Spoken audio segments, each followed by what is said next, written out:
Jadi semua kitab suci, ya, proses kanonisasinya menjadi kanon kitab standar itu terjadi membutuhkan ribuan, ratusan dan ribuan tahun.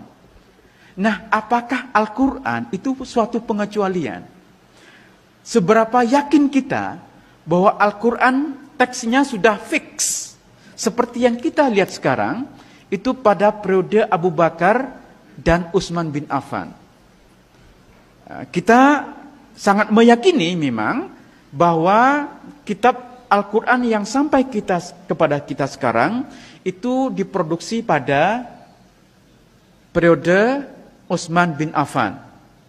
Ya, itu keyakinan kita. Ya, kalau Anda lihat Quran yang ada di depan kita ini, kita yakini ini adalah kitab yang sama yang diproduksi pada periode Utsman bin Affan. Ya. Jangan salah, kitab yang ada, Al-Quran yang ada di depan kita itu diproduksi tahun 1924 di Kairo. Ya, belakangan sekali. Jadi kitab Quran standar yang ada di mana-mana, termasuk yang di depan kita sekarang, itu adalah produk dari komite yang dibuat oleh Menteri Dalam Negeri di Mesir dan terbit pertama kali tahun 1924. Dan kenapa kemudian lahir menjadi kitab standar? Karena waktu itu, seperti halnya sekarang, Mesir itu menjadi kiblat orang-orang yang ingin mencari ilmu dari berbagai negara. Nah, para mahasiswa yang datang ke Mesir, itu umumnya membawa Qur'annya sendiri-sendiri. Ada yang membawa dari Yaman, ada yang membawa dari Turki, dari Jakarta, dari Indonesia, dan dalam banyak edisi ada perbedaan-perbedaan. Ya, kan terutama di Yaman, di Maroko, mereka membaca Quran dengan cara berbeda dengan kita. Itu harus kita tahu, ya. Dan kita juga tahu bahwa minimal ada 7 bacaan Quran yang dibenarkan.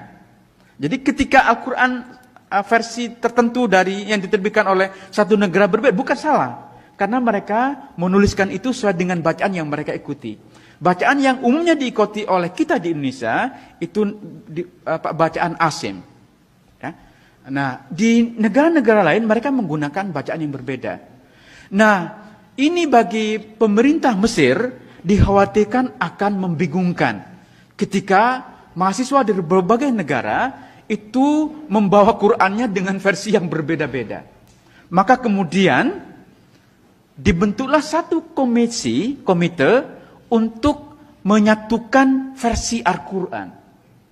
Setelah melalui berbagai perdebatan, karena banyak yang tidak setuju, termasuk juga untuk mencetak Al-Quran, karena khawatir bahannya najis, katanya. Apalagi mesinnya dibuat oleh orang kafir. Jadi banyak yang tidak setuju bahwa Al-Quran itu akan dicetak.